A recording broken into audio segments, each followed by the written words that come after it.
Dalawang Zumba master ang nagpapawis sa giniginaw ng mga Pinoy sa gitna ng winter dito sa Canada. Nanggaling pa mula sa Pilipinas ang mga Zumba master na sina J.R. Docto at Jonathan Gamil.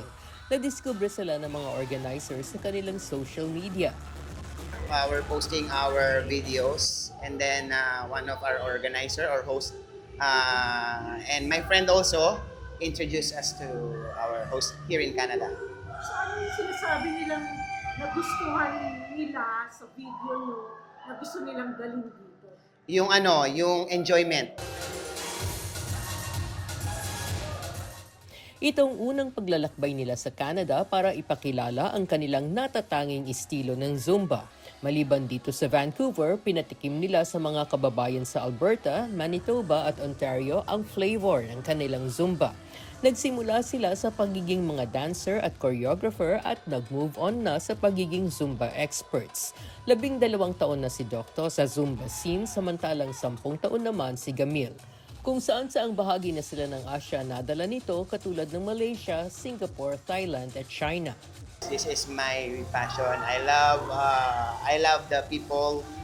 Habang nag-enjoy sila, nakikita namin sila na masaya.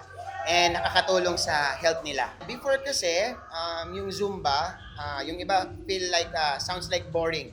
Yung kumbaga, paulit-ulit lang yung steps. Kami, as a TV dancer before, we combine the performance and the fitness. So, while doing their fitness, na-enjoy nila hindi nila nararamdaman na nag-exercise na pala sila. Nag-start ako sa fitness first kasi dancer ako. So ngayon, para mas gusto ko magtuloy-tuloy yung journey ng dancing ko, parang kinuha ko siya sa fitness para at least na kahit pa paano sumasayaw pa rin ako. Saka yun, fitness yun nga, exercise. Kumbaga gusto ko yung ginagawa ko. Connected pa rin siya sa passion ko, saka sa work ko.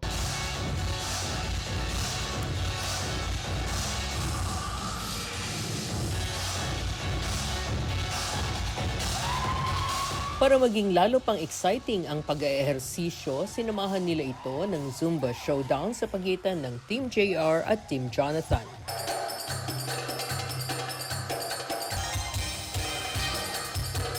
Sinabayan pa ng mga participant ang belly dancing style ni Gamil.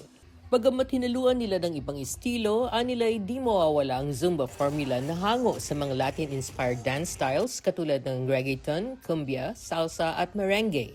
Ayon kay Gamil, maliban sa mga variations, may mga bagong sayaw na pumapasok katulad ng Afrobeat.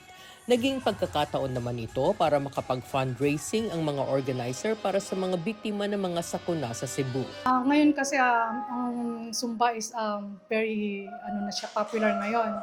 Kaya naisipan namin na sila ang dalhin namin. At gusto rin namin ipakilala ang galing sa atin kasi nga nagplano kami mag-fundraising para sa calamity na nangyayari sa Pilipinas. Sa Cebu ang plano ngayon. So itong benefit, parang benefit. Yeah, it's a benefit. Zumba. Zumba for a cause. Hindi naman sila nagkamaling dalhin sina Docto at Gamil dito dahil nag-enjoy ang mga naki-ehersisyo sa kanila.